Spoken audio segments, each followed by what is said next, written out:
The former president of Nauru, Sprent Dabwido, has died from cancer at the age of 46. He oversaw the reopening of Australia's refugee detention centres on Nauru, but spent his final years fighting as one of the so-called Nauru 19 protesters who came under attack from the current government. Jamie Tahana reports. A former professional weightlifter, Sprent Dabwido entered politics and became the president of Nauru, the world's smallest republic, with a population of just 11,000 in 2011. A year later, he agreed with Australia's then Prime Minister, Julia Gillard, to reopen an asylum seeker detention centre in the impoverished country. Hundreds of refugees, including children, languished for years in conditions described by the United Nations as inhumane. In his dying days, Mr Dabwido told Australia's SBS he regretted the decision, saying it turned the country upside down. The arrangement I had, I thought I was helping. But it's been changed into not much of a help. It became from a helping hand to a closed fist, and that's a big regret.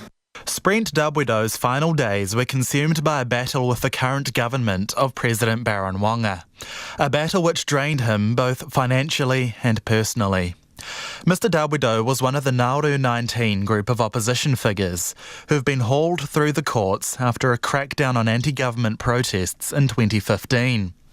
The protest was in response to the banning of 3 MPs from Parliament after they criticised Mr Wanga's government in the foreign media, including in interviews with RNZ Pacific.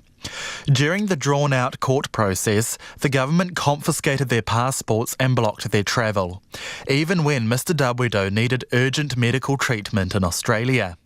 Last year, a judge described the Nauru government's actions as a shameful affront to the rule of law. A close friend and fellow Nauru 19 member, Matthew Batsua, says Mr Dabwido stood strong despite the pressure. We believe that the government has a lot to answer for. The way they treated Sprent. It's an extension of the way they've been treating members of the Nauru 19 for the last 4 years, blacklisting us from getting jobs, preventing us from travelling, cancelling our passports. And this kind of treatment was extended to Sprent all throughout the last 4 years. Earlier this year, Mr Dabwido sought asylum in Australia, claiming Mr Wanga's government had gone out of its way again to prevent him from accessing specialist cancer care. Matthew Batsua says the government has blood on its hands. The Ministry for Health just took their good old time, and in the end, Sprent wasted about 4 or 5 months here in Nauru while the cancer grew in his throat. And by the time he got to Australia and in front of an oncologist, it was too late. The government has rejected that claim. Sprent Dabwido is survived by his wife, Lucinda, who he married in a ceremony shortly before his death. For Checkpoint, Jamie Tahana.